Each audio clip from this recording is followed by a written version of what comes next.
Цель сеанса – найти и исправить неверные решения, расторгнуть подсознательные контракты, обрести свободу, полноценность, гармонию и любовь.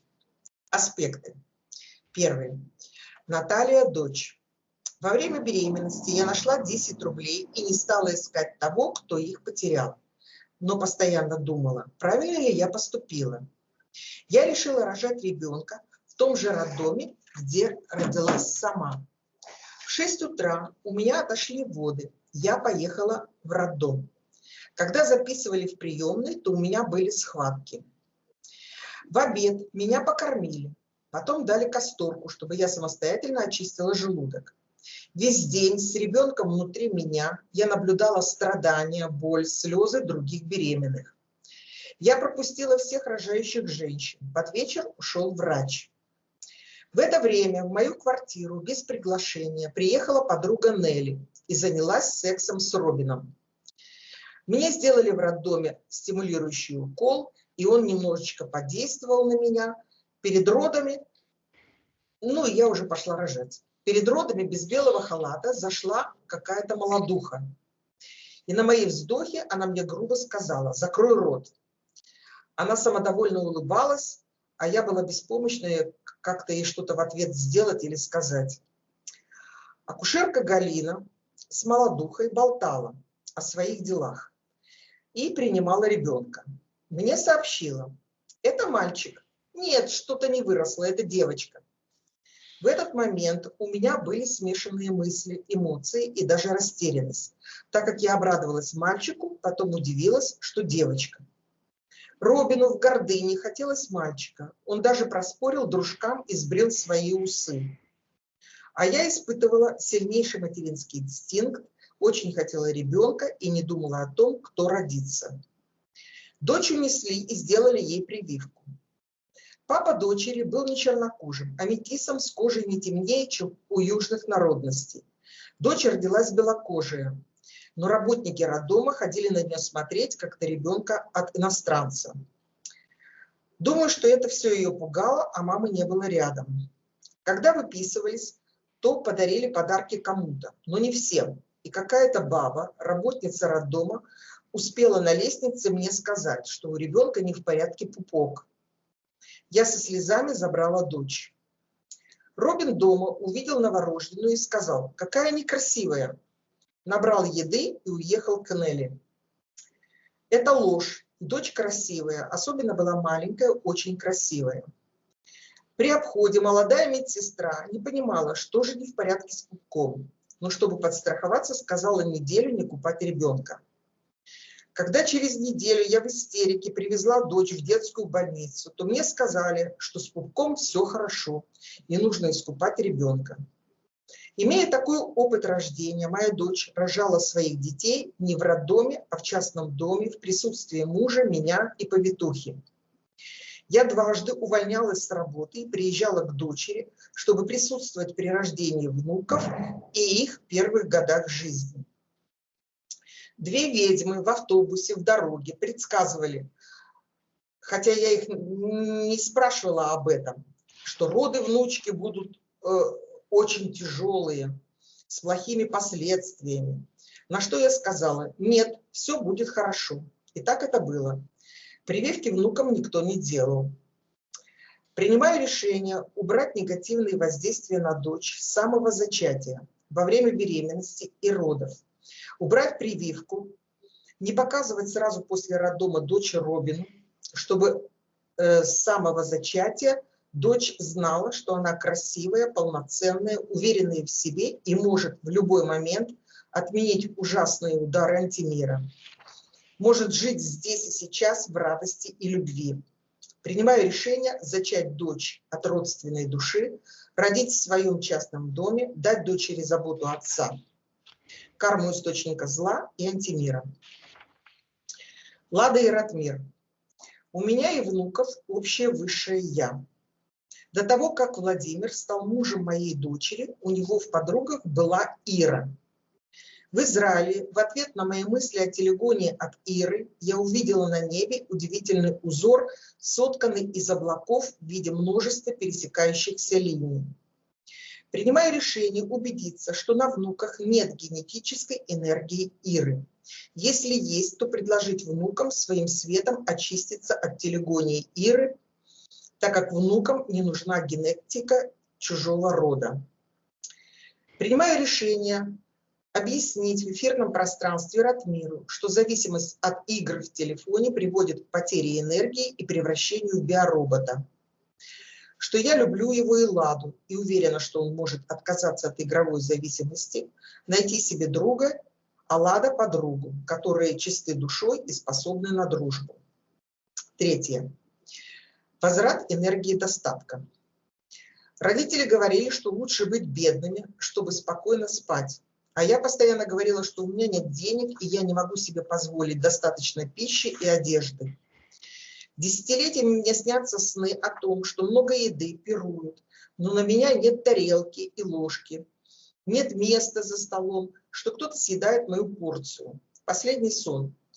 В столовой взяла плов с курицей, еще не успела заплатить, какой-то парень схватил руками курицу, съел ее, а я ушла.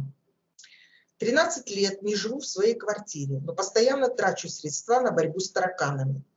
Имеют ли отношение к магии тараканы в квартире? На моем сеансе Люцифер проявился в виде большого таракана. В 2007 году в Российской Федерации у меня под угрозой жизни кгбисты-анастасиевцы отобрали земельный участок стоимостью более 1 000 000 рублей. Меня уволили с работы. КГБисты следили в бюро трудоустройства, чтобы не было возможности устроиться на другую работу. Предъявили удостоверение КГБ родственникам, которые в страхе попросили меня выписаться с их дачи. То есть лишили меня внутренней прописки в Российской Федерации. Родственники лжеподруги Светки украли у меня золотую цепочку с крестиком. Я продала единственные золотые сережки и решила поискать клад золотых вещей, который мой прадед по папе зарыл в Орловской области. Потом поняла, что денег на снаряжение нет, под надзором КГБ мне не удастся это сделать, так как по закону Российской Федерации земля и все, что находится в земле, принадлежит государству, как будто это государство что-то положило в землю. Мой прадед зарыл золото, а дед Кузьма знал, где оно лежит, но не сказал об этом своим детям.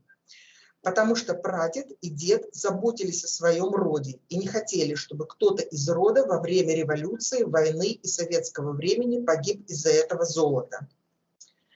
Когда по телефону я сказала Светке про клад, то она прорекла, что я его не найду, его найдут другие. Я вернулась домой из Российской Федерации в Молдавию без средств к существованию. Я голодала, а в это время слуги Антимира использовали мою психическую энергию для сотворения физического золота. Они накапливали залежи золота для управления миром. Это проявилось на сеансах. Отказываюсь от убеждений, от моего рода, что лучше быть бедной, что я не могу себе позволить иметь достаточно денег, пищи, вещей. Принимаю решение расторгнуть первоначальный контракт на бедность с Люцифером, узнать, куда утекает моя энергия достатка, полностью вернуть энергию из физического золота, которое было получено Антимиром, из моей энергии, вернуть творческий потенциал и достаток, карму источника зла и Антимира. Принимаю решение с благодарностью принять жизнь, которая течет через поколение ко мне, признать всех исключенных из рода, забытых и тех, о ком не принято было говорить, восстановить целостность семейной системы, боль тяжелых событий в роду преобразовать в силу, принять все светлые души моего рода очищенными и преображенными, восстановить порядки любви в своем роде, принять дары своего рода и передать их следующим поколениям. Четвертое. Президент Российской Федерации и его двойники. Сеансы проявили первоначальную подключку двойников от президента Российской Федерации ко мне в этом воплощении в 1993 году. Получается, что больше 30 лет они вампирили мою энергию. В 2008 году я определила множество подключек ко мне от президента Российской Федерации. Тогда я определила, что подключки к 3, но я не знала о том, что у него есть двойники, и поэтому я подумала, что две подключки – это к его окружению. Я встала без обуви на снег, призвала в свидетели матушку Землю, воображаемым огненным мечом отрубила подключки от Владимира, попросила свою высшую «Я» затянуть пробоины в энергетическом теле. Но тогда я не знала, что еще нужно возвращать энергию своей души. Здесь и сейчас более осознанно принимаю решение расторгнуть первоначальный контракт с Владимиром и его двойниками, им карму за мое убийство в предыдущем воплощении, за преследование и издевательство в этом воплощении, полностью вернуть свою энергию из всех воплощений, карму двойникам, источнику зла и антимира. Евдокия, учительница. Вечерами я из своего окна смотрела в ее окно на 4-м этаже и говорила, что люблю ее. По секрету она мне рассказала, что к ней через балкон с НЛО зашли зеленые человечки, что-то сказали и через балкон ушли. Евдокия уже умерла. Я с благодарностью хочу передать ей алгоритм освобождения души с наших сеансов. Обитатели Луны НЛО. Летом 2009 года, когда над полем взошла Луна, я обратилась словами к демонице Луны о том, что планета Земля уходит в светлые пространства, а они пусть делают выбор, пойдут в свет или останутся без планеты Земля. В это время летали рядом две летающие тарелки. Мой папа работал ночную смену. Утром он сказал мне, что в районе поля видел 2 НЛО. Еще были случаи, когда я ощущала НЛО рядом. Принимая решение в осознанности здесь и сейчас узнать, что на самом деле произошло со мной в момент, когда я обращалась к обитателям космического корабля, который мы сейчас называем Луной. Расторгнуть первоначальный контракт, если он был заключен, вернуть свою энергию, карму за воздействие и слежку с НЛО, источнику зла и антимира. Цыгане. Я около дома цыган подняла с дороги маленький ботиночек и переложила на обочину, чтобы его не раздавила машина.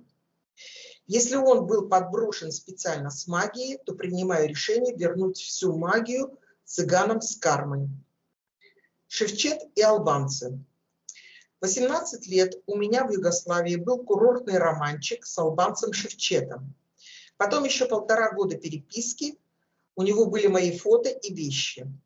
Через 30 лет, в конце июня 2009 года, я почувствовала, что Шеки приехал в мой город и сказала об этом маме.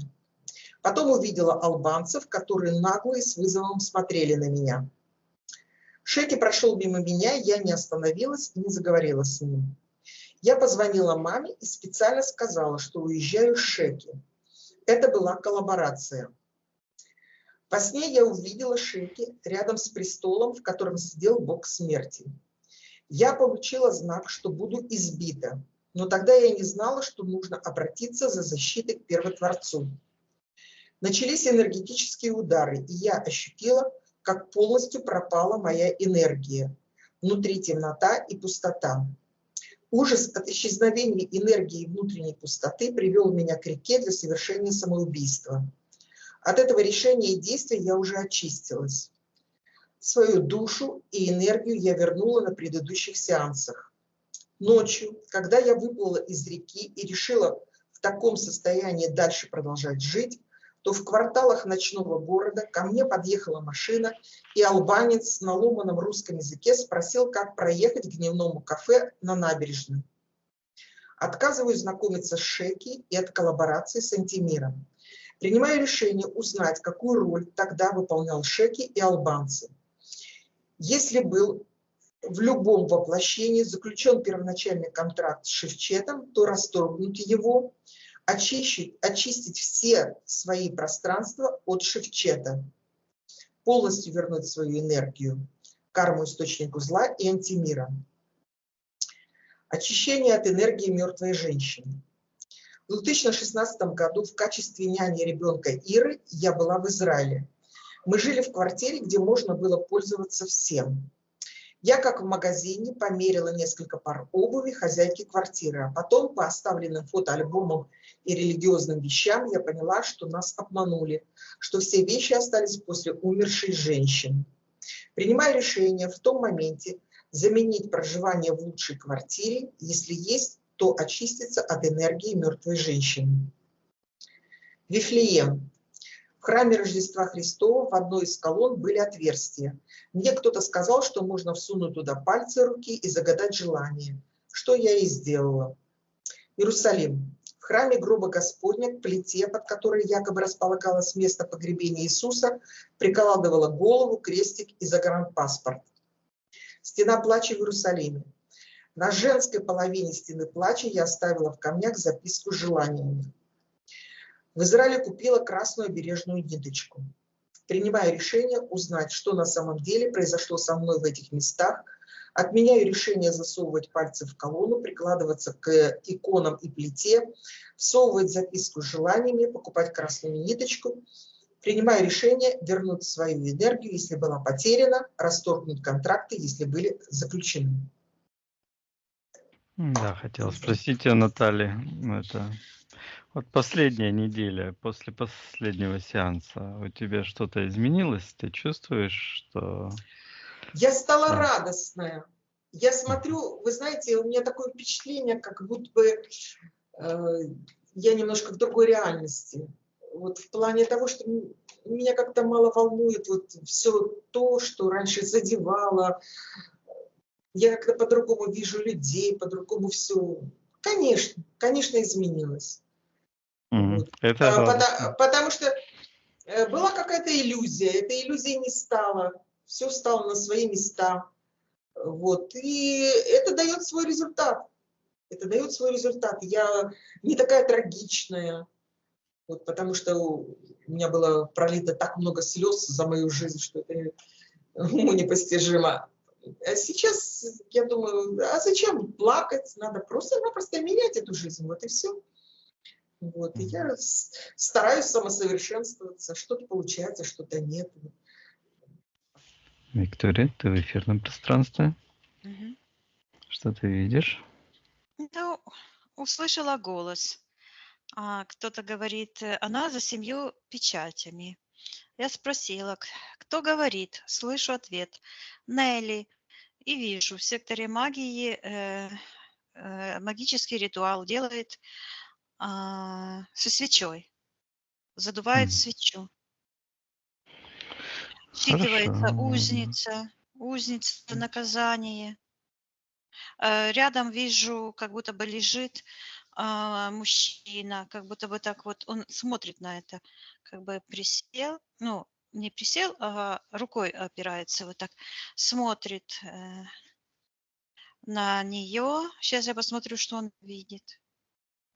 Что он видит? Он видит, я вижу, что между ним, вот как бы на внутреннем экране, как простыня такая, какая-то как будто из какого-то пластика сделана, мягкая, прозрачная. И он видит, я слышу Наталья, и там такой образ, как будто бы такая страшная черная морда с такими какими-то ушами. Вот так. Считывается, слышу, пленница, узница. Ну, хорошо, Виктория, я думаю, будем разбираться. Отсоединись от этих ситуаций. Мгм. Найди на счет 3 в эфирном пространстве эфирное тело Натальи. Наталья, 1, 2, 3.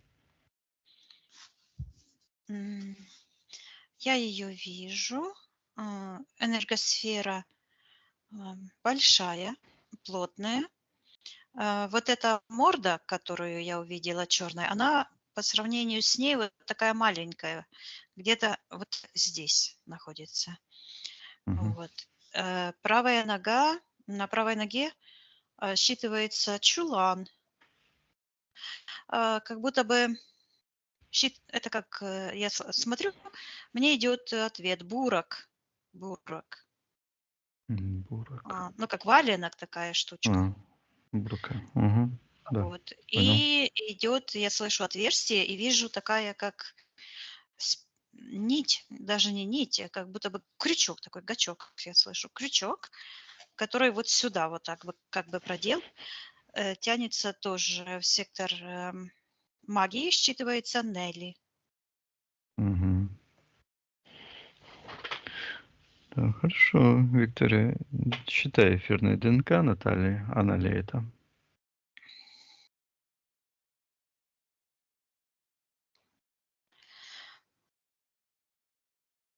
Вот я вижу, вот это слово идет растиражировано. То есть она находится как будто бы вот эти все программы в нижнем пространстве, и они идут как будто сложенные какие-то файлы, вот так чих-чих-чих-чих. А Наталья выше, когда она, ну, я с ней коммуницирую постоянно и говорю, чтобы она поднялась, и она поднимается, и да, это она. Мгм. И вот мне Хорошо. сразу идет ответ, почему, ну, я подумала, почему так долго эта магия не вскрывалась, да? И я сразу увидела вот эти файлы, и сразу пришел ответ, что потому что ее внимание все время было опущено. И вот этот бурок на ноге. Мгм. Вот. Хорошо, Виктория, спроси у Натальи разрешение потрудиться с ней и для нее. Разрешает ли она? Она разрешает и говорит, что у Нелли ее ребенок. Говорит, моя маленькая дочь. Мгм. Так. Хорошо, спроси у Натальи, каким образом Нелли у нее забрала этого ребенка. Наталья показывает, то есть это ее за гранью ее восприятия. Вот это морда, скажем так, вот это печать. А Наталья говорит, что она забрала ее мужа. Говорит, пошла с ним гулять. И я вижу, что опять это Нелли делает этот ритуал со свечой. Она ее просто так как бы погасила пламя. Спроси у Натальи, видит ли она, что Нелли проводит ритуал, который воздействует на нее? Она видит. И показывает, как Нелли... Нелли что, в ее доме была? Ну, раз она Она, знаешь, что кувыркалась. делает?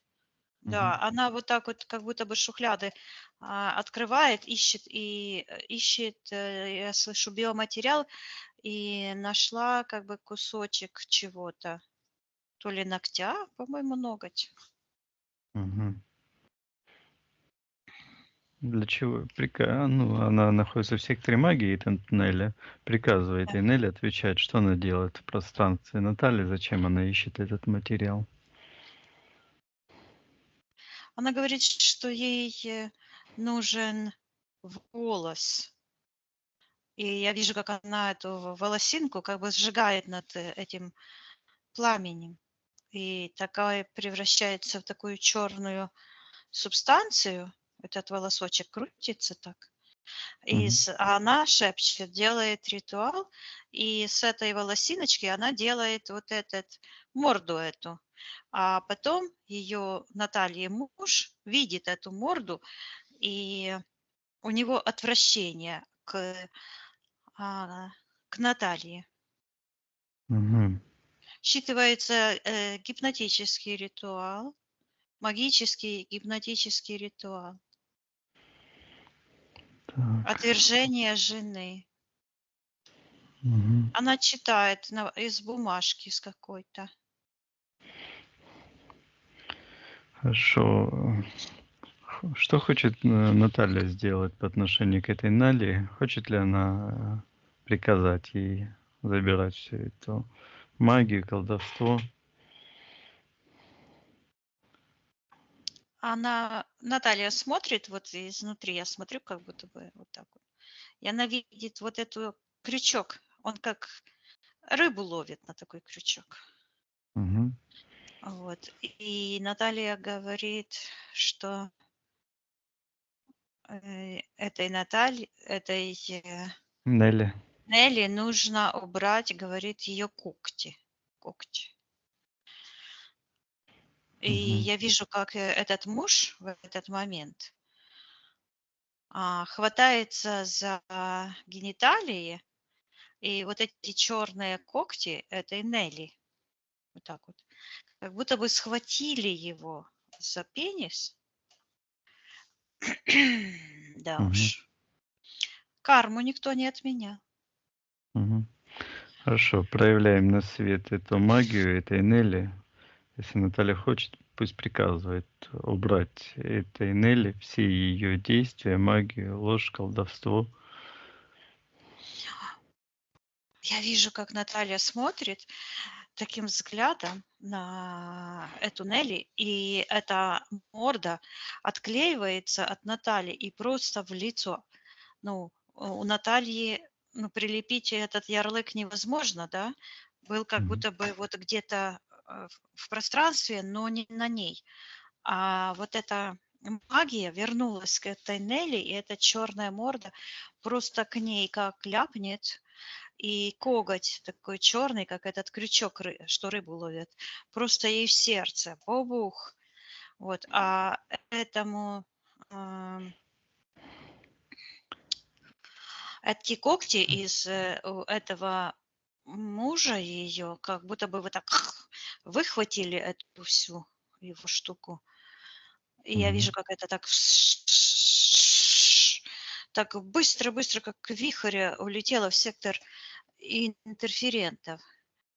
А, Так. и там что-то такое, как будто бы вода такая колышется. Мгм.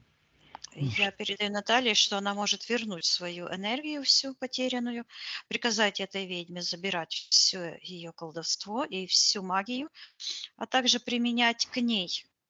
Пусть она применяет это Нелли к ней и к ее, к ней и вот эту всю ее магию, Мгм. впечатление. Пусть и этот муж пусть карму несет за измену. И вдруг я вижу, как будто крик ребенка вырывается из, как будто бы, вот это я слышу совокупление, и эти члены ее и его как бы вместе были. И оттуда, с этой измены, вырывается крик ребенка. А Мгм. Наталья хватает ребенка на руки и говорит: это моя дочь. И отрывает от дочки с гениталий такую какую-то черную подключку тоже в сектор Мгм. магии. Это девушка, которая, ну, женщина молодая, которая Мгм. сказала замолчать А, в в роддоме. в А, роддоме, да. мгм. И вот этот конфьюз, я слышу, вот этот конфьюз, мальчик, девочка, Мгм. вот тоже все уходит. Я передаю Наталье, чтобы она приказывала этой убирать, этой Нелли, этот крючок М. ее же руками, все подключки, привязки. Пусть она ее отпускает, и пусть Наталья сейчас почистит ее пространство от претензий этой Натальи, ее мужа, и пусть выталкивает все М. подключки, чипы, импланты и возвращает ее родную энергию. Мгм. Пусть Наталья это сделает и поднимается вверх, очищает полностью ее генетику. Мгм. Что сейчас ты видишь, Виктория? А я вижу, что этот ритуал был сделан до того, и у них был секс до того. Мгм. Вот, и я вижу, вот эта программа "Тяжелые роды", отягченные роды просто уходит, а Наталья счастливая держит, ребеночка на руках. И я слышу, она говорит: «Свет моих очей». Отлично. И вдруг говорит: «Твой папа Люцифер», и показывает туда вниз. Я передаю Наталье, что ее отец, ее божественной сущности и отец божественной сущности ее дочери– это свет. Пусть она просто превратит всю тень в свет. Мгм. Потому что тень– это иллюзия, ничего этого вообще-то нет. Это наше решение верить во что-то. Пусть сейчас ее вера изменится в то, что она родила самого счастливого, здорового, красивого ребенка, и пусть она Мгм. уберет от Натальи, от своей дочки в том моменте и в каждом моменте, пока формировалась ее личность, все негативные воздействия, решения, программы, и пусть очистит Наталья рот. Она Мгм. это делает. Я вижу, как она как будто бы мечом отсекает такую черную. Я слышу программа сумасшествия. Сейчас я посмотрю, что это. Что это за программа сумасшествия?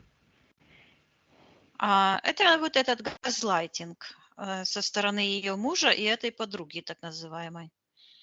Мгм. Они как бы хотели, знаешь, метод дуру сделать. Сами ее винователи в том, в чем ее же и совершали Ну вот да. преступление, а потом ее в этом же и обвиняли. Вот. Я передаю Наталье, что это ее личное пространство, и она всех насильников может приказать им, пусть они забирают все эти программы, применяют к ним же. Карму никто не отменял. И вижу, как сейчас вырывается вот этот крючок, а в Так. ее душе такой свет начинает светить. Вот здесь сердце, вот такой свет, вот этот крючок ушел. Я передаю Наталье, чтобы она полностью очистилась от этих программ, Мгм. восстановила свою целостность и вернула всю ее энергию со всех тех мест, где она теряла ее. И вот второй раз уже или третий вижу, как она стоит и молится на Луну. Мгм. Давай посмотрим действие, которое она сделала на снегу, когда призывала, то есть не призывала, обращалась к демонице этой Луны. Что произошло, когда она это делала? Но я сейчас вижу, что она тогда не думала, что это демоница Луна, что это ее потом такое решение. И я вижу, что идет какая-то накладка, я слышу воображение. Я ей передаю, что она сейчас, идет, как будто бы такая сущность стоит перед ней. Это как считывается тьма, темень. Она в себе имеет эту энергию с этих сожженных волос. Мгм. А, Это накладка, я слышу, накладка. То есть накладываются аналогичные ситуации. И считывается как фантазии.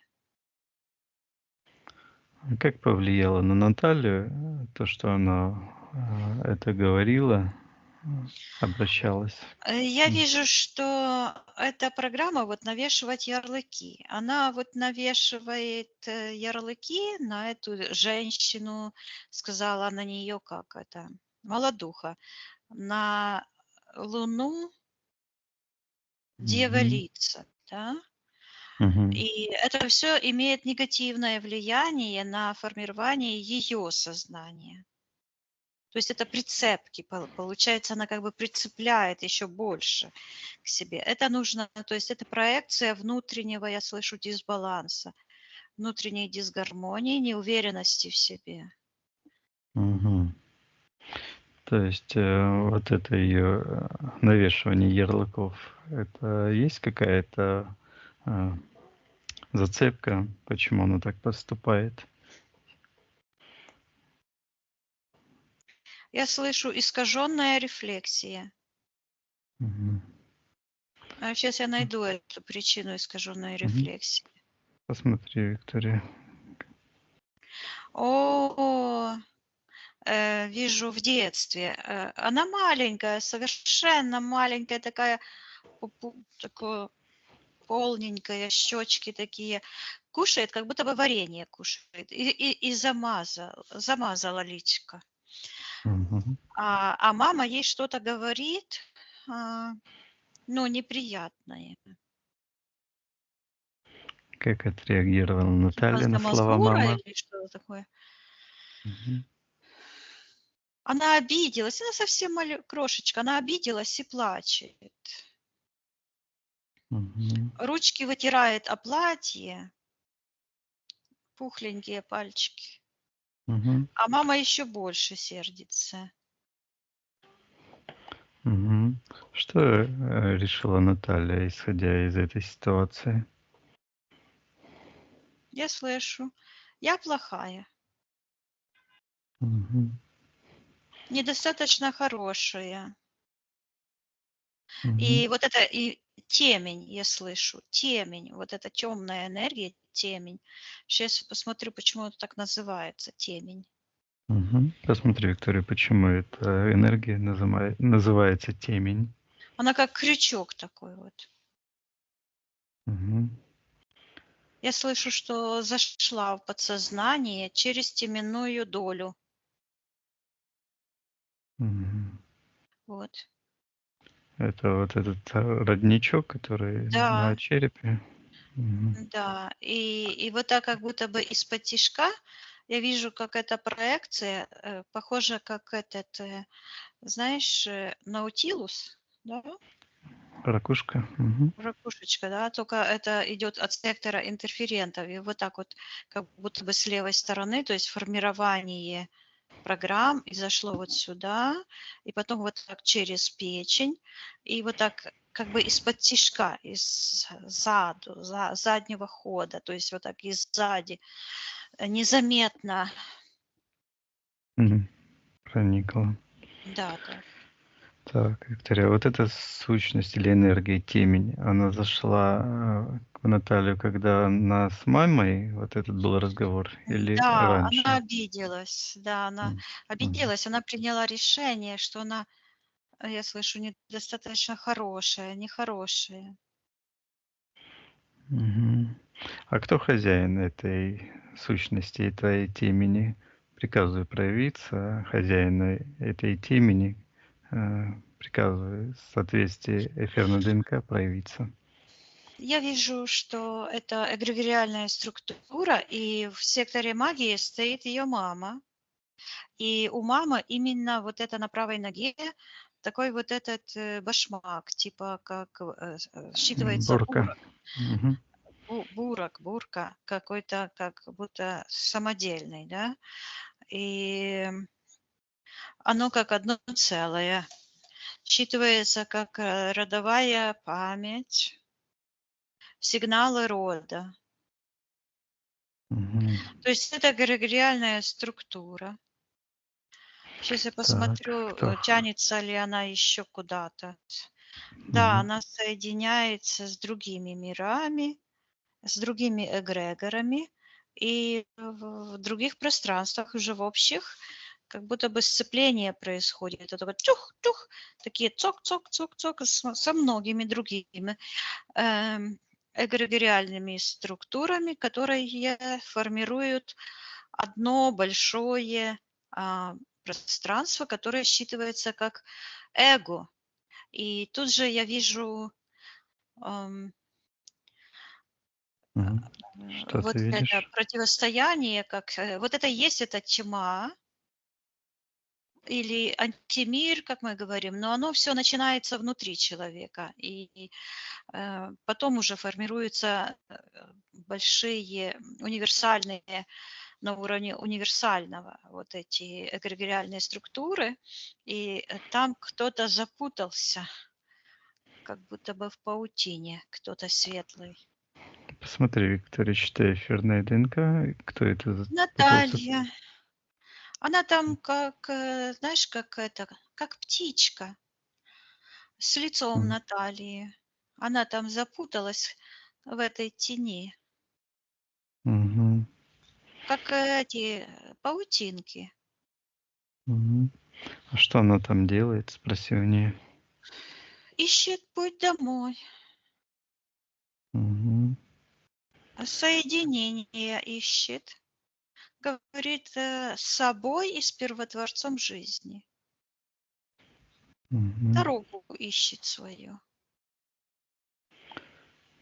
Так, а когда Наталья потеряла эту частичку души, какая это была ситуация? Вот когда она варенье кушала. Мгм. Спроси у Натальи, видит ли она сейчас эту ситуацию, что произошло и какие последствия? Да, я вижу у нее из ротика. Вот так эта черная энергия выходит. Вот это слова мамы, прям я услышала. Ты плохая, она сказала, ты плохая девочка. И вот это Мгм. слово плохая. Вот. Хорошо, пусть Наталья, если хочет, зайдет в ее сознание в тот момент, поможет себе маленькой, выскажет маме и этим эгрегорам все, что она думает. Если хочет, пусть откажется от всех этих программ чужеродных. Я вижу, как она почему-то схватила маму и трясет. Так чу-чу-чу-чу. Трясет, а из мамы такие как шары отпадают. Знаешь, как будто бы елку потрясти, и шарики отпадают. Точно так же с мамы отпадают такие разные шары. Прозрачные, черные. Мгм. А, и я спросила ее, что она делает. А Наталья говорит, что мама у нее украла молодость. А я Наталье передаю, что она может свою молодость вернуть, отменить это решение, верить, что она плохая, что она какая-то не такая. Пусть посмотрит на себя истинную. И она так закрыла глаза, зажмурила, потому что ей сильно свет бьет в глаза.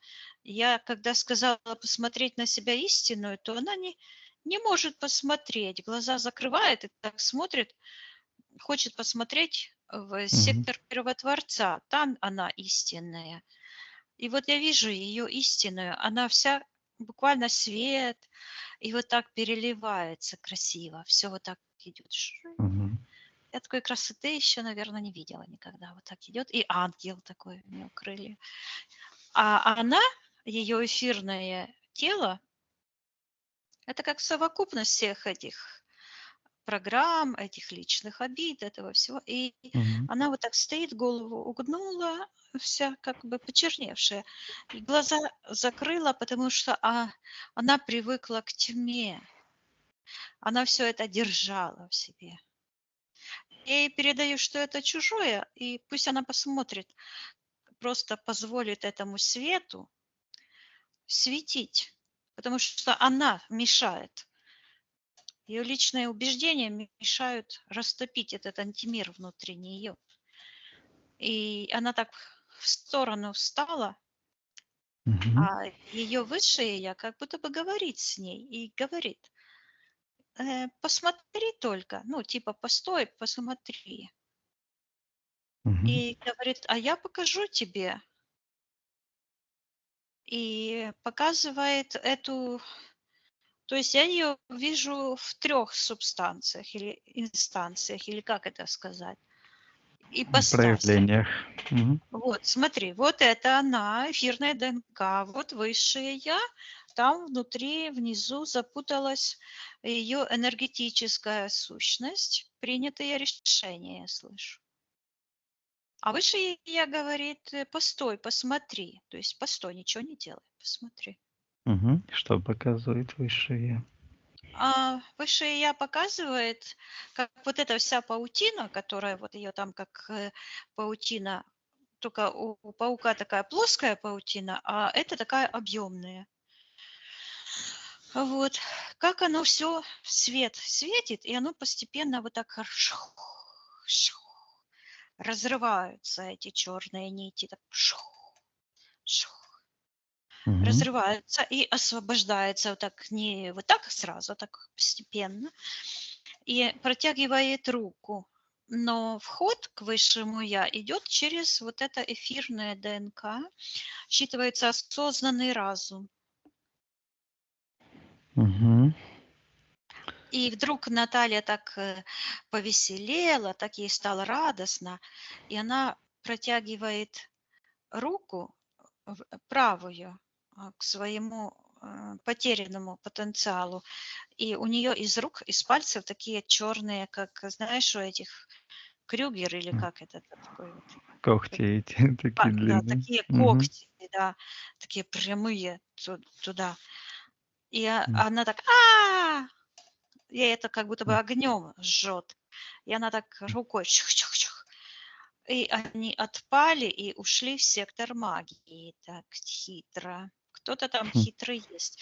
Я слышу за 7 печатями. Мгм. А что обозначает 7 печатей? Так, опять это, Далее. да, вот. И Мгм. такие замочки. Это ее, я слышу, молитва и приговор. Оно сейчас звучит Мгм. как приговор. То есть вот эти слова, запутывающие пространство, М. специальные формулы, которые именно вот, видишь, я сейчас вижу, как эта магия работает. Оно Мгм. все держится на детских Травмах. травмах, да. Вот я передаю Наталье сейчас, что она может просто в себя эту девочку маленькую проявить любовь, заботу. Она сейчас большая и может к своей этой потерянной части проявить истинную любовь. И я вижу, как эта девочка, которая там замурзанная была, хорошенькая такая пупусечка, Мгм.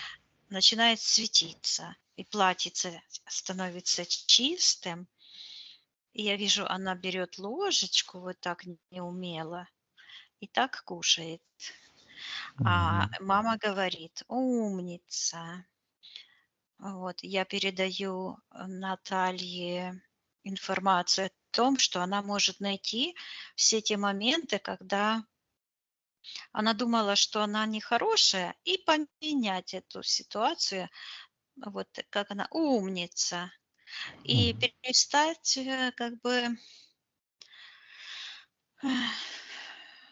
перед Гнобить мамой, себя, что. да, да, Мгм. Мгм. Пусть и выглядеть. изменит отношение, да, к себе, что она м, святая, чистая душа. Все это опыт, и она может себя ценить. Что происходит в этот момент?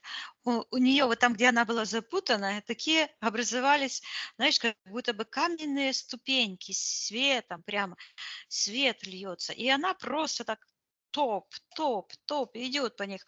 А это, эм, э, которая ведьма там в секторе Мгм. Нелли. интерферента, Мгм. орет, А, орет, потому что все эти замки ее начали, вот так как амбарные замки, начинают жечь. ее кусать, вот так, все ее вот так Мгм. вот кусают. И она раз, и поехала вниз, вот так вот. А Наталья выходит вверх, Мгм. поднимается. Я вижу, как ее эта часть потерянная соединилась с ней, и вот это стол, эта вся ситуация ушла.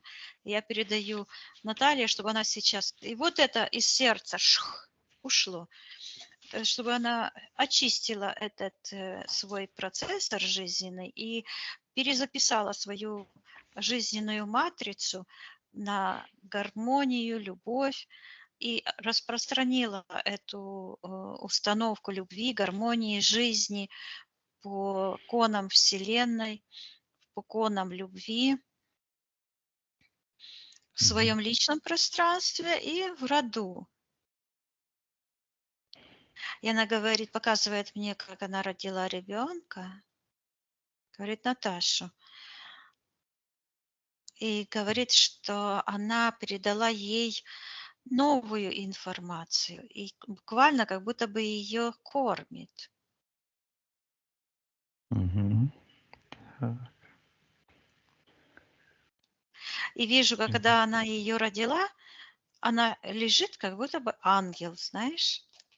Мгм. И родила ребеночка, тоже ангела, свободного, с крылышками. Я передаю Наталье, чтобы она почистила свою дочь в этом моменте и всех моментах, когда она как будто бы выхватила ее откуда-то.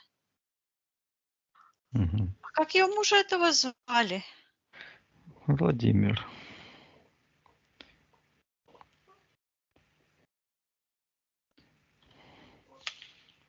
Нет, не Владимир. Так, есть еще этот Шевчек. Нет. Один. Ага. Так. Не могу уловить. Отец дочки. а, Робин. Робин. Мгм.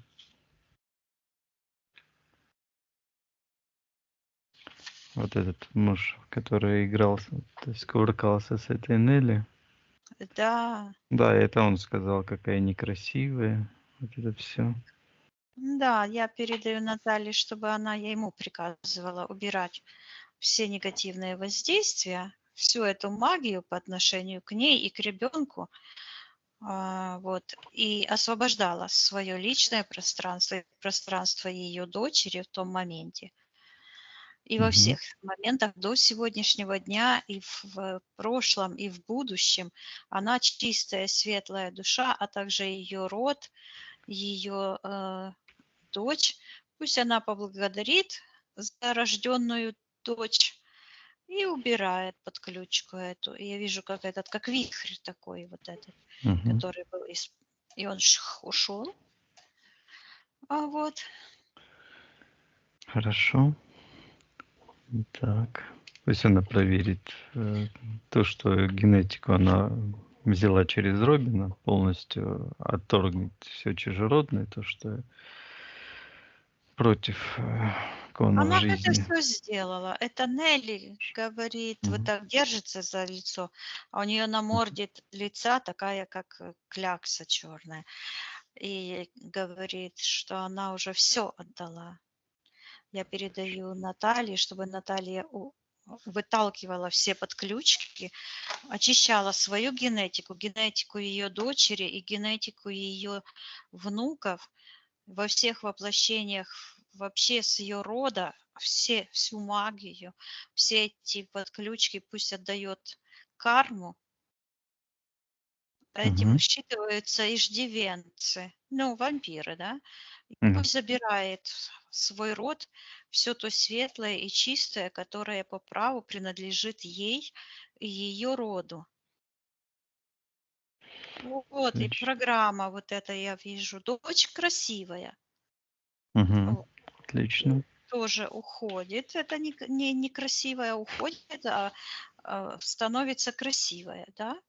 Мгм. Да, Вот, отлично. потому что человек красив своей добротой. Мгм. Хорошо. Так.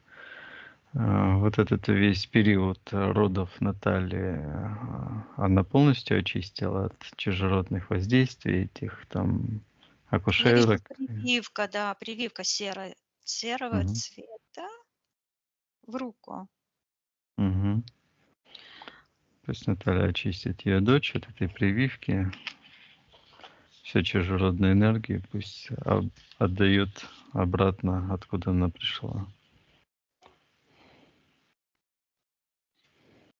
Да, это делает. И я вижу, она такая расслабленная, спокойная с своим ребеночком. Ребенок находится, такая энергосфера, правильно, в ее пространстве. Я тоже передаю ребеночку и Наталье, чтобы она эту подключку к Нелли убрала. Это отцовский, я слышу, беспредел. О, программа жертвы от отца. Я Мгм. передаю ей, Наталье, чтобы она почистила свою дочь И тоже через дочь в том моменте отдала этой Нелли всю ту карму. Я вижу, как эта вся энергия уходит, просто швяк опять к ним. Я передаю Наталье, чтобы она почистила весь свой род сейчас, без капли Мгм. сомнения. Это она, вся наша Вселенная построена, я слышу, добробут по-украински, это как благополучие. Добрый быт, добробут, да, то Мгм. есть по Да. принципам, иконам добра. Вот. И это естественно. Неестественно вот эти все вторжения в пространство, и пусть карму получает за все эти искажения тот, кто проявляет агрессию и насилие. Вот. И энергосфера увеличивается, и такой как шум Мгм. крыльев, такие огромные крылья. И Наталья просто вылетает с этого, а, Так. слышу, клочья, какие-то клочья. Откуда Наталья вылетает? Что это за пространство? Вот это клочья, Мгм. клочья программ, то есть А, остается к обрезки эти энергетические, части. да, да, части. Я передаю Наталье, чтобы она забрала все частицы ее энергии от этих вампирических программ, Мгм. вернула всю свою целостность, гармонию, процветание себе и своему роду. Все негативное отправила на утилизацию. Отлично. Хорошо, Виктория. Очищаем пространство, поднимаемся Ага. вверх. Мгм. Мгм. Так. М. Хорошо. Наталья хочет посмотреть, есть ли какие-то генетические подключки от бывшего жены какой-то Иры. Ира, которая была у Владимира, ее какого-то мужа. Есть ли какие-то от Иры воздействия или генетика чужеродная? Она вот так Мгм. показывает. Нету. Мгм. Нет. Хорошо. Хорошо. Так, Наталья хотела помочь Радмиру убрать зависимости от игр в телефоне. Что хочет Наталья сделать для этого? Спроси у нее. Но я вижу, что у него вот эта программа, как черная рука, вот так, чик-чик-чик, но. То есть ругают. А, Мгм. Я слышу зацикленность. То есть у него как бы психическая потребность в том, чтобы его ругали. Мгм. Это Программа как-то, так работает. мгм. Это как-то связано с Натальей, это потребность его. Нет, это связано с матерью его. Мгм. Я слышу флегматик. Мама флегматик. Мгм. Так, хочет ли Наталья передать своей дочери какую-то информацию, помочь ей в этом вопросе? Она хочет ей открыть глаза. Я передаю Наталье, что она может передать информацию Наталье, а также ее детям. А Мгм. Наталье показать в эфирном пространстве, что на самом деле она светлая божественная душа, и она может вернуть весь свой потенциал, если она желает. У Мгм. нее потерянная энергия очень много. Буквально это выглядит, как будто бы от нее тянутся такие шары вниз. Вот эти шары Мгм. считываются как кармические зависимости, контракты. 3 большие. И ну, она не имеет силы с этим. Я ей тоже передаю, чтобы она открыла глаза просто и Мгм. посмотрела, где находится ее божественная сила, и что она в любой момент может эту энергию просто вернуть по своему желанию. Мгм. Передаем ей эту информацию. Я ей передаю, что вместо флегматичности она может включить режим активности, борьбы за свою жизнь, за свой род, за своих детей. И эти благословения ее ждут, когда она включит вот этот процесс очищения себя. Мгм. Хорошо. Передали информацию. Да. Хорошо. Виктория, отсоединись от этих ситуаций. Мгм. Мгм.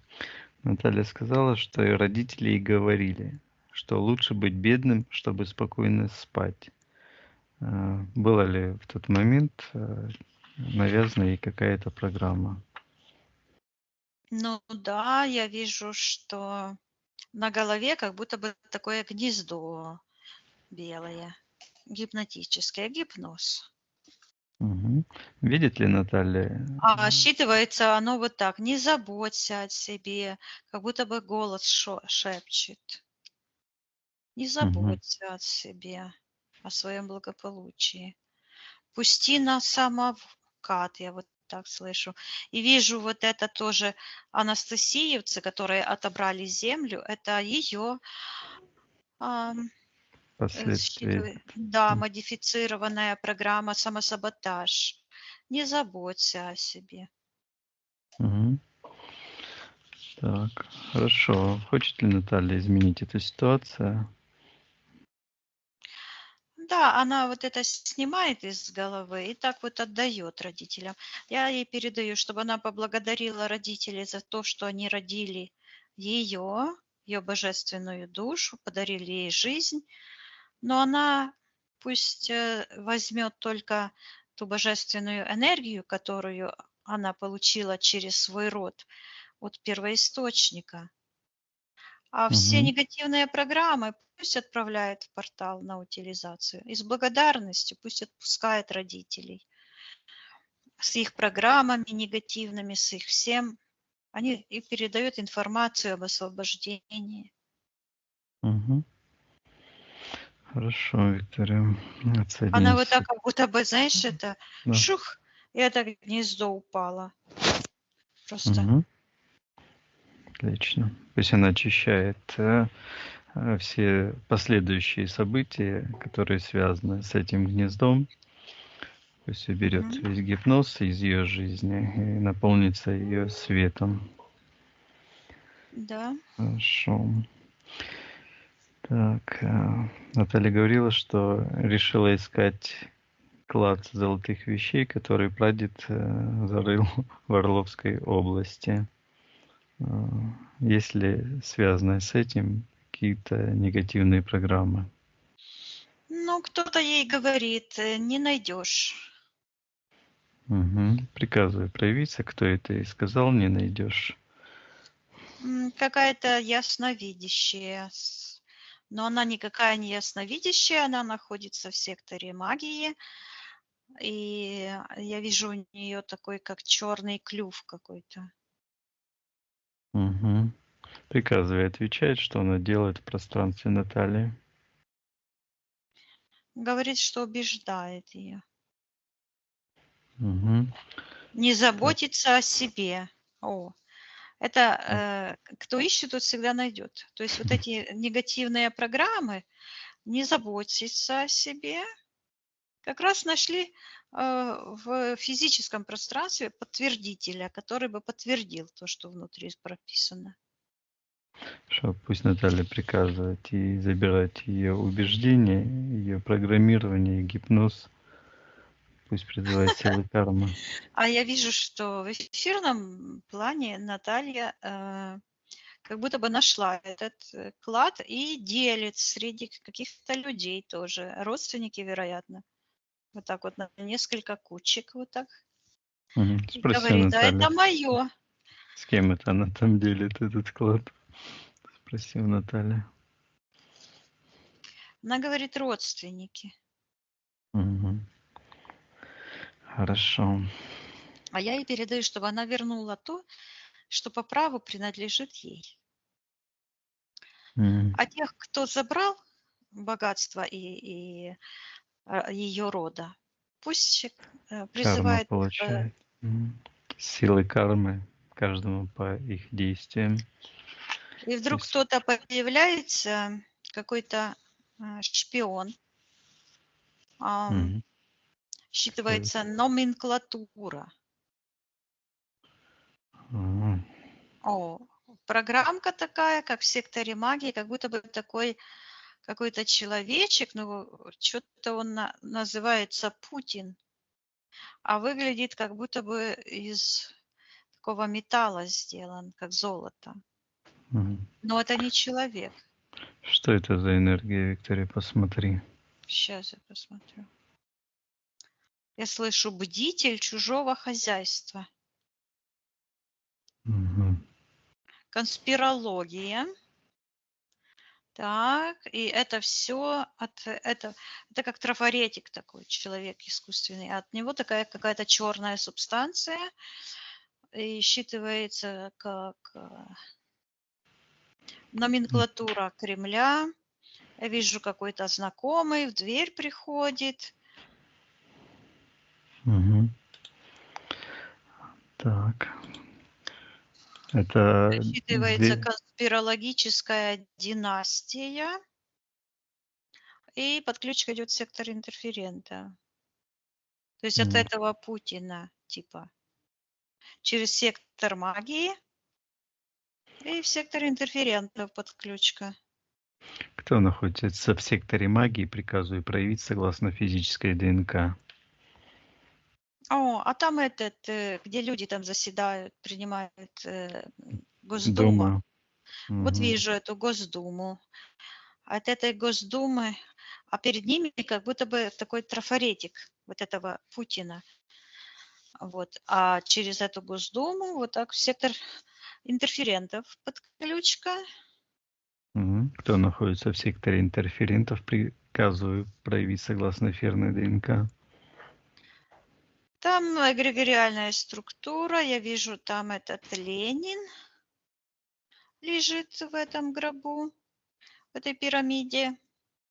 Мгм. И вот такой, как в шаре, там считывается, вот так слышу. И вижу написано, как мешок. И надпись «Номенклатура Кремля». Мгм. Так, вот это номенклатура. Эгрегор Люцифера, да. Потому что дальше еще пошла подключка от этого эгрегора вниз. Вот и считывается, что это его. Ага, люциферианская система. Да. Понятно. Как вот эти Госдумы и все эти номенклатуры воздействуют на Наталью? Я слышу, что понижение мышления. Мгм. Понижение. До уровня конспирологии. что? Неспособность жить теперешним временем, в теперешнем времени. Поворот назад. Обратно постоянно к этому Ленину, к этому, как будто бы к Ленину, к этому мавзолею привязано все. Мгм. Есть ли Начало какая-то коммунизма, да, я слышу. есть ли какая-то зацепка у Натальи, почему она притягивается к этому уровню конспирологии? Ну, я вижу ее маленькой девочкой и такая октябрятская звездочка на фартухе. Мгм. Приемы в октябрята. Так, что в этой ситуации еще есть? Как... Вот буквально как бы вбилась эта конспирологическая теория «Ленин жив». Я слышу это. Ленин жив, Ленин будет жить. Это магический фактически заклинание, ритуал. Мгм. Никто Как это? не живет, все умирают. Мгм. А это ложь. А, Считывается как извращенная ложь. Так, что решила Наталья, что это конспирология ее до сих пор тянет назад. О, вот этот проявился на правой ноге. Башмак этот, который бурка. Бурак. Мгм. Бурок. Бурак. Мгм. Что это за программа, этот бурак? Что это за... А, Этот бурок и такой, как будто бы стеганая фуфайка. И такой считывается коммунистический лагерь. И как будто бы она в этот момент одевает эту куфайку или фуфайку, не знаю, как правильно. И эти бурки, как будто бы это, знаешь, как в зоне одевали, как эти. Мгм. Вот. И такая какая-то тоже с этого же материала и шапочка такая. А на шапочке этот символ молот и серп. Мгм. Коммунистическая идеология Кремля, я слышу. Мгм. Уравниловка, лагерь. Ну, как будто бы концлагерь. То есть вот эти вот вещи, которые ты Программа видишь, бурак, нищеты. Да, программа. программа нищеты.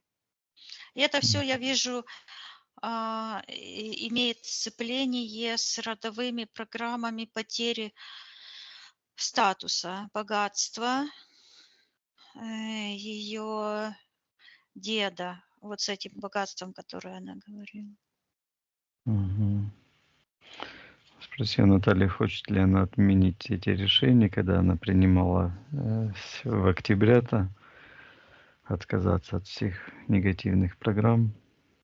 Да, я вижу, она снимает эту звездочку, как будто бы гвоздь такой черный. На этой звездочке, гвездочка. Мгм. Почему в польском Гвозд. языке гвезды это звезды, да? Потому что и гвоздик, и звездочка все вместе. И она вот так вот, и это к этому золотому Ленину, ой, не Ленину, а этому Путину, вот так вот эта звездочка с этим гвоздиком, с этой фуфайкой, с этим всем, и она так это все снимает, отдает, снимает этот бурок. Я передаю Наталье, чтобы она полностью очистила ее жизненное пространство, ее психическое пространство от программ потерь, Мгм. восстановила целостность, гармонию, силу своего рода и отменила перенимать эти программы от ее предков, которые вот прятали богатство ради спасения рода. Тогда это хорошо работало, но сейчас ей это уже не нужно. И пусть она вернет себе всю ее энергию, Да. благополучие. Мгм. Я слышу уровень, да. Хорошо, это возможно связано с тем, что Наталья, она пишет, что она вставала без обуви на снег, призывала свидетеля матушку землю, воображаемым огненным мечом отрубила под ключку от Владимира. Владимира Путина видел. Есть ли эта ситуация в ее пространстве, когда она это делала?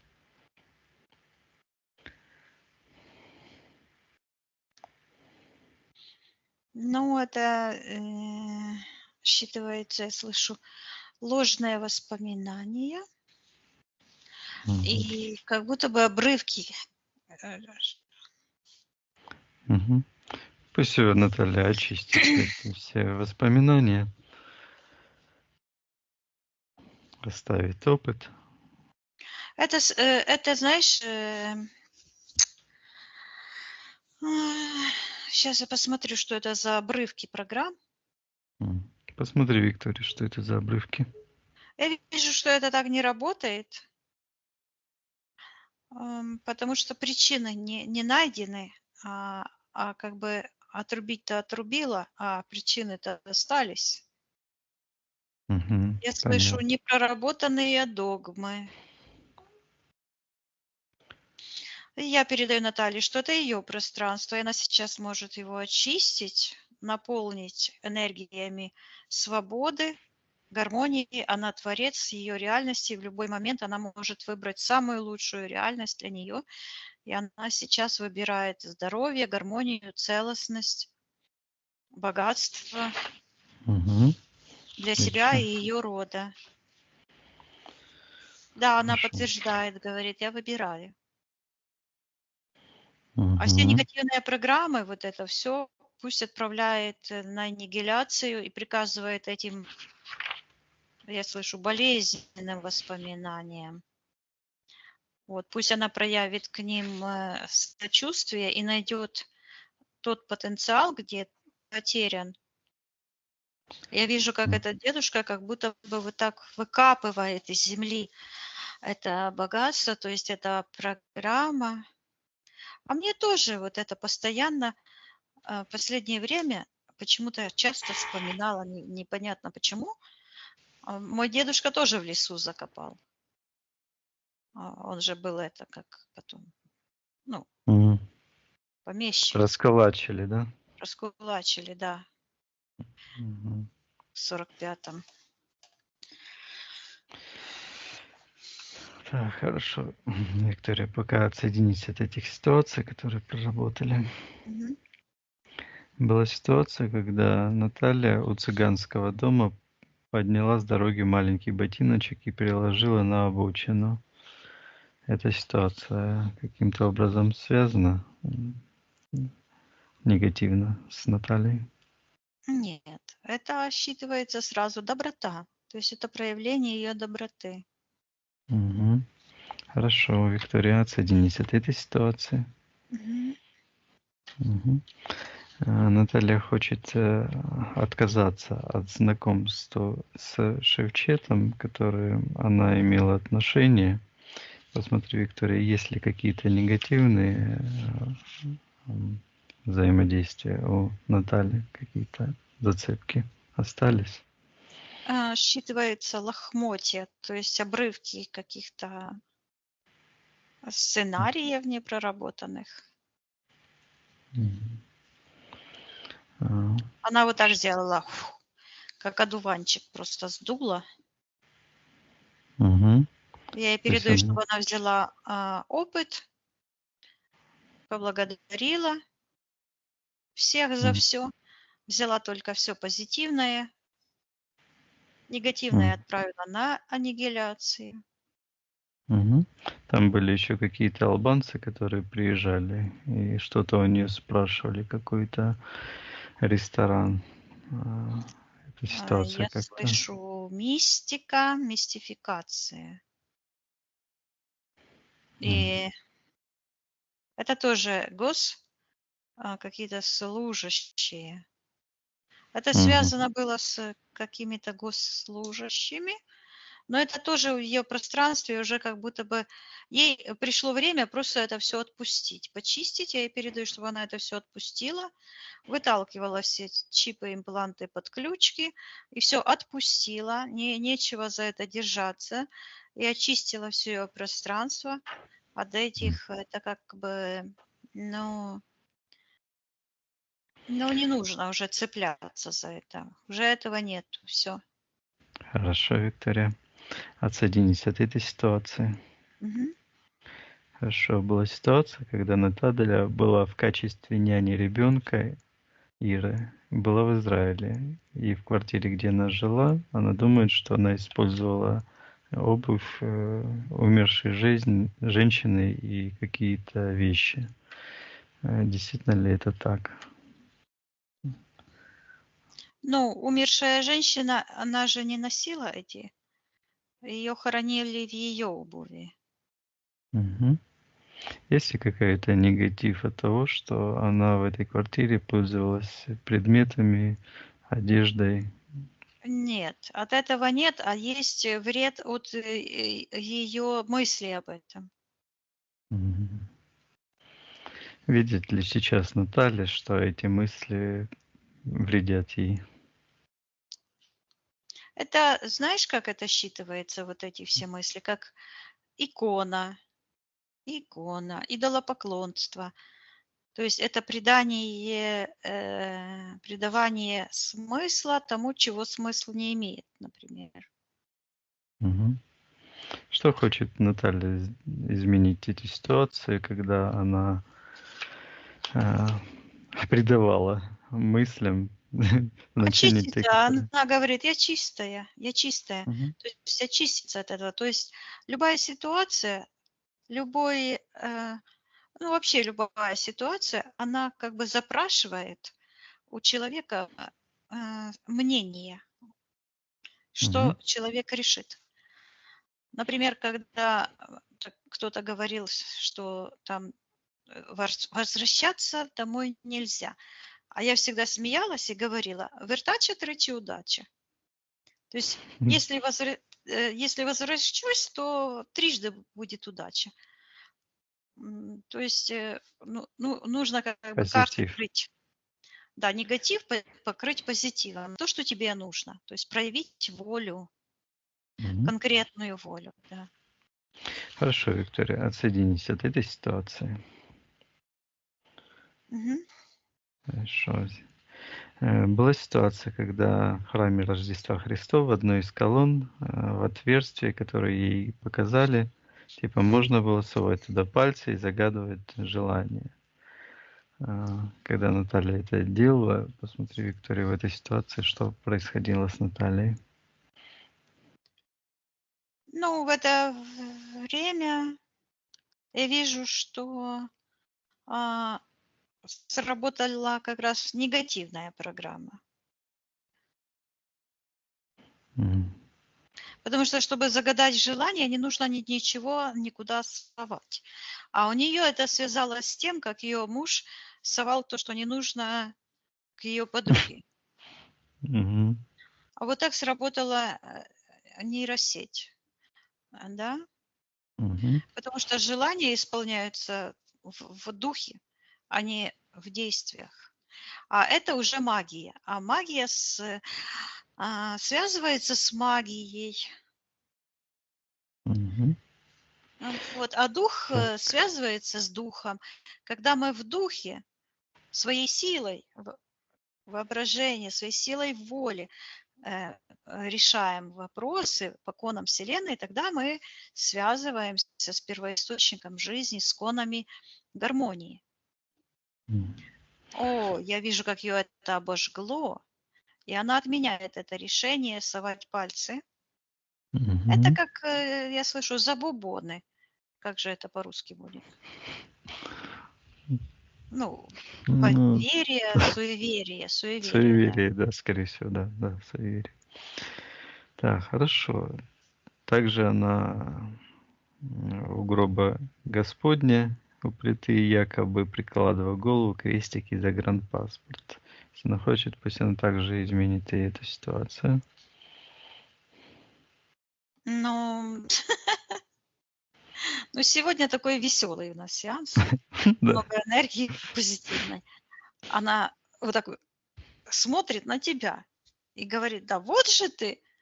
И она видит бессмысленность этих Действий. действий, которые по сути тоже есть магическими, потому что, ну, даже если святой человек умер, то он все равно э, придет еще раз, да. Я так и слышу, воскреситься. Вот это воскресение– это инкарнация на самом деле. И вот ты инкарнированный. Вот и Иисуса такого не было, которого там придумали, да. То есть Мгм. я вижу, как она очищает свой гранпаспорт, положила его в сумочку. Этот крестик сняла, выбросила в сектор интерферентов, он полетел. И она опять говорит: "Ну вот же ты". Мгм. Хорошо.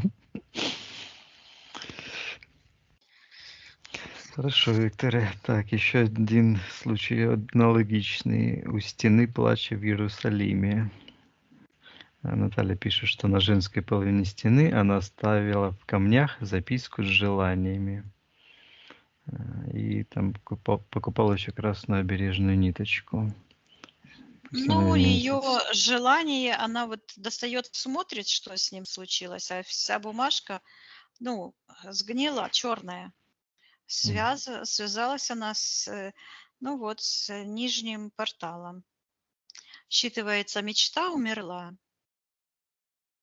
Угу. Ну, То это есть, тоже магическое да. действие, да. То есть люди привыкли, знаешь, видеть то, что на поверхности лежит. А если Угу. начинаешь вот так включать понимание, то видим, что у нашего подсознания свои какие-то там. дорожки, Мгм. с чем оно связывается. Мгм. Хочет ли Наталья изменить эту ситуацию?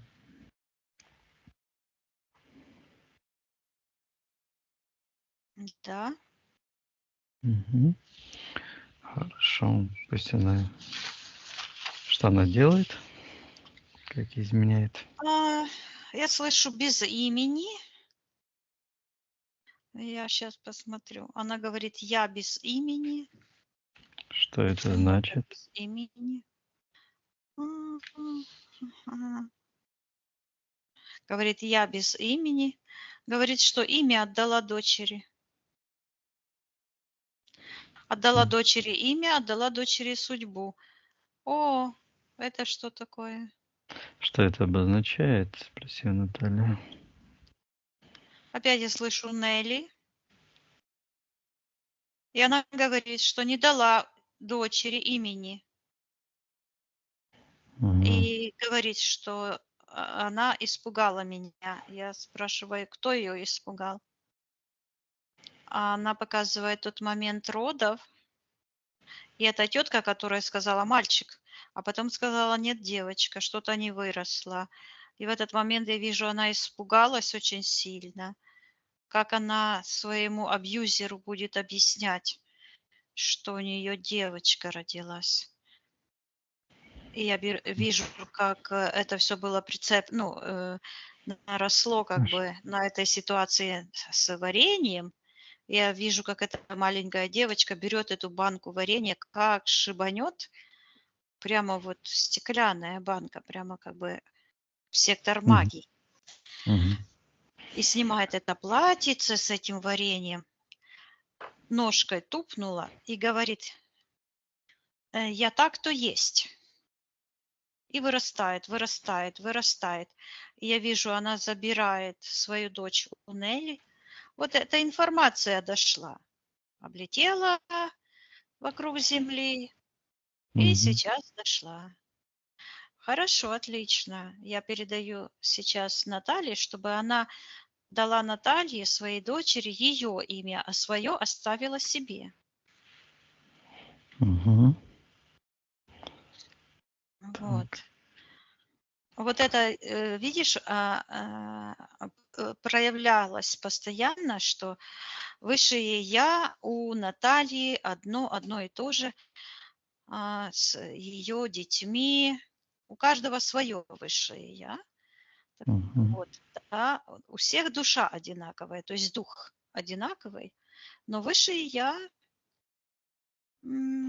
это индивидуальные качества. И вот я вижу, как идет разделение. Она как бы, дочь как бы проецировала а, неразрешенные конфликты матери. Мгм. И То есть сейчас она получается... пишет Наталья, дает ей имя Наталья, но уже ее, Натальи. То есть Мгм. сепарация должна произойти, да? То есть, а у Натальи как будто бы не было до сих пор сепарации с дочерью, с ее внуками. То есть она воспринимала это как одно целое. Но это не так, это так не должно быть. Должно быть вот это как бы прерывание, разрезание этой пуповины. Мгм. Была еще какая-то ситуация с гинекологом, по-моему, которая ей сказала, что с пупком что-то не то у Натальи. Это связано с этим? Я не вижу, чтобы это с этим Мгм. связано было. Чтобы она не мыла ребенка. Это считывается как глупости. Мгм. Вот. Но это не имеет отношения к этой ситуации. Хорошо. Так, Наталья дала имя своей ее дочери. Да, ее истинное Мгм. имя. Мгм. Хорошо. Пусть Наталья вернет ее имя, ее целостность и очистит ее личное ее пространство. Э, Я вижу, как происходит сепарация. То есть вот эта пуповина наконец-то разрывается с ее дочерью Натальей. Я Мгм. передаю Наталье, чтобы она отпустила свою дочь, своих внуков. Все должно быть по обоюдному согласию, все должны быть свободными, сепарированными отдельно друг от друга. Нас объединяет только дух, принципы любви, гармонии и процветания. Коны жизни нас объединяют, а не привязки. А привязок не должно быть. Мгм. И я вижу, как у Натальи такие крылья образуются, вообще как будто бы из сердца крылья растут. То есть она обретает свободу, и ее дочь улетает с ее детьми тоже. Я тоже передаю ей, чтобы Наталья передала ей информацию о нашем сеансе, о том, как Наталья освобождается, чтобы ее дочь тоже могла взять это во внимание. Мгм. Пусть передат алгоритмы освобождения.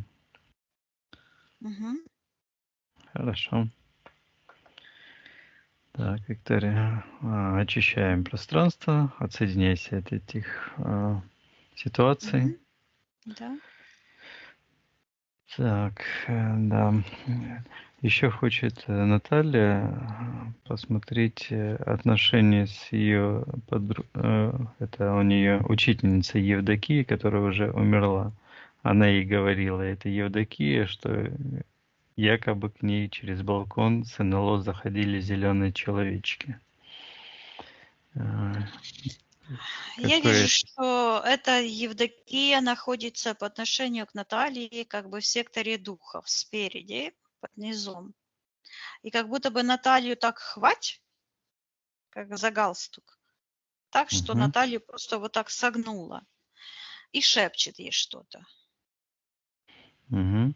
Что это Евдокия делает по отношению к Наталье, приказывая ей отвечать? Я вижу, что у Натальи с ней есть привязка вот так где-то к колбу. И Наталья Мгм. как будто бы согнута. Ее эта Евдокия как бы согнула, и эта Евдокия лежит и говорит козырная дама. Козырная дама. Что А это это не обозначает? она, это не Евдокия, а это тот демон, который ее темной сущностью управляет. Каким образом этот демон проник в пространство Натальи или Я слышу Натальи? через фанатизм. Мгм. Видит ли это Наталья? Упорство, через упорство, фанатизм. М. Да, видит. И Наталья разгибается, и у нее во лбу тут такой как шарик. Считывается НЛО, пришельцы. Мгм. То есть это какая-то... Откуда это вообще Это информация? фанатизм, да. Ну, потому что, смотри, нужно все ставить под сомнение. Например, как я Мгм. себе говорю. Если я чего-то не видела, я в этом не могу быть уверена. Я этого не знаю. Я никогда в жизни никаких НЛО не видела, ни пришельцев, никого не видела, поэтому я не могу утверждать, что они существуют. Даже если они и существуют, то для психического здоровья такой подход будет ну, очень здоровым. Да? Мгм. Потому что наше пространство психическое устроено по принципу прецедента.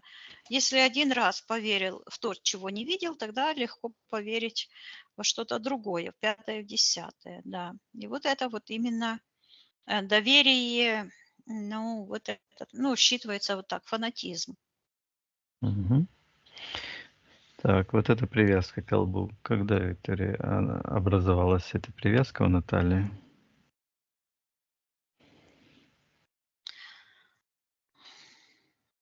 Ну, вот я вижу этот эгрегор анастасиевцев. Там кто-то как будто бы ходит с такой штукой, как землю меряют. Чих-чих. Мгм. Как циркуль как Уг- будто такой Да, большой. мерный угольник. Такой. Мгм. Так, а где Наталья в этой ситуации?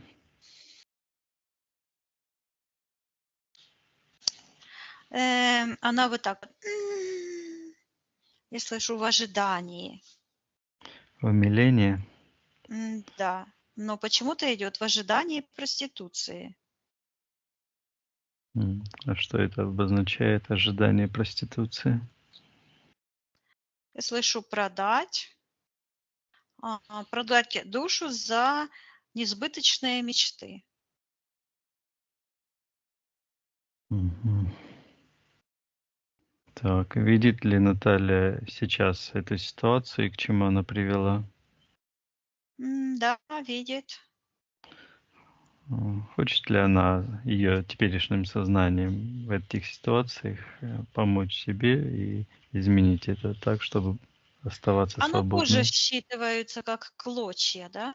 То есть М, переформатировать осталось только эти ну, м, обрывки этих воспоминаний. И я передаю Наталье, чтобы она их просто убрала все негативное, оставила только позитивный опыт и вернула всю ее энергию. И она так, пух, как будто бы квантовый скачок, мгм, и с этого пространства вообще переместилась в другое пространство. Я ей передаю, чтобы она стерла информацию об этих приключениях, о том, что она фанатично верила, в то, что не видела, вот, мгм, доверяла другим вместо себя. И она показывает то, что я вначале видела сеанса, как у нее сердце, в районе сердца свет такой горит. мгм. Так, Наталья еще хотела вот этой Евдокии, учительнице, передать информацию о алгоритме освобождения. Если она хочет это, пусть она это сделает. Я вижу, как она передает эту информацию, и душа Евдокии получает. А эти негативные программы, как будто бы железки ненужные, отваливаются. Мгм. Хорошо. Хорошо, Виктория, отсоединяемся от этих ситуаций, Да. очищаем пространство и поднимаемся вверх все вместе. Мгм. Посмотри сейчас на Наталью, как она выглядит. Она внутри а, говорит, что отремонтировала свой дом. Мгм. А что обозначает ее дом? Вот она показывает, где был этот бурок на ноге, а там нога светится. Говорит, что дом – это ее сознание. Мгм. Отлично. Ну хорошо. Все ли? Посмотри на Наталью, как она выглядит еще раз. Все ли в порядке на данный момент? Она вот так как-то сделала, и слышу, идет пустота. Сейчас я спрашиваю, о чем она говорит, где пустота. И она показывает на уровне колена, там дзынь-дзынь, как будто бы по шарику, по такому металлическому постучала. Мгм. Что это за шарики? Я спросила, что это такое. Она говорит, пустой аспект. И у нее как будто бы там к этому шарику, как будто бы как маятник такой, чинь-чинь, туда-сюда. Говорит, пустой аспект. Я спрашиваю ее, что это такое. Мгм. А она говорит, гадание на Луну. Мгм. Это связано с каким-то реальным действием? Ну, вот с этим действием, и вот я вижу, она как будто бы в снегу, ноги у нее. А я ее спрашиваю, что случилось в том. Она говорит, То есть пустой аспект. как это на нее Говорит, что повлияло? ее, опять же, какие-то иллюзии, говорит, проглотили динозавры и показывает в секторе интерферентов такая темная, как тучка, но это все у нее как программа чужеродная, навязанная. Это не ее, это на периферии ее сознания. Мгм. А подключки нет. Я ей передаю, чтобы она просто очистила, переформатировала эту информацию в здоровье, в гармонию, перестала тратить энергию на то, чего не существует. Ну, что пустое. Мгм. То есть она это сделает, трансформирует эту энергию в свет. То, что не трансформируется, пусть отправляет на аннигиляцию. Ну вот, все. Мгм. Да, трансформировала. Пусть она также из всех мест, где она ставила ее частички души, потенциал пусть полностью проверит, возвратит то, что ей принадлежит. А, Хорошо, пусть отсоединяется тоже от всех и всего, закрывает порталы, поднимаемся вверх. Смотри сейчас, как Наталья выглядит.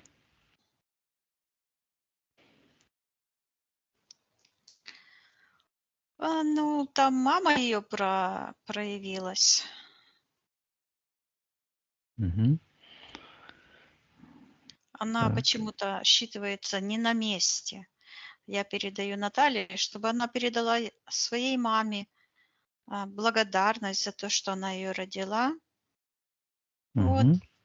взяла через маму все самое лучшее, которое приходит в род от первоисточника, и отказалась перенимать все негативные программы, которые транслирует человек, вот ее мама.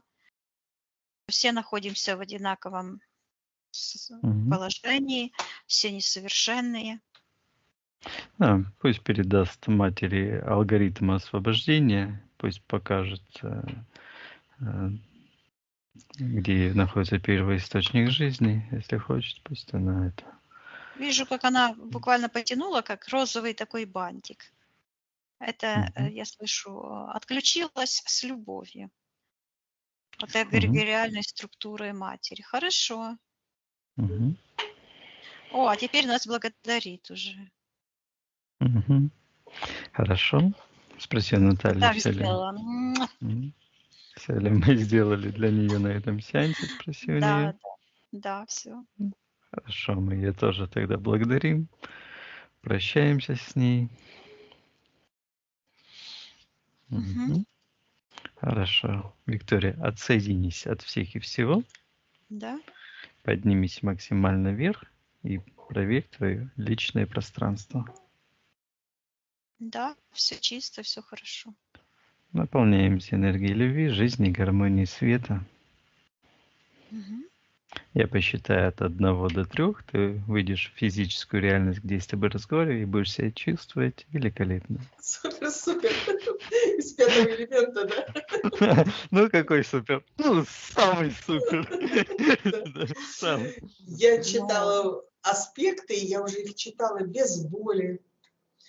Меня уже это как бы не так очень трогает. Вот все, это уже я подытожила. Все. Уже это ушло, и пускай оно уходит. Это был опыт. Все.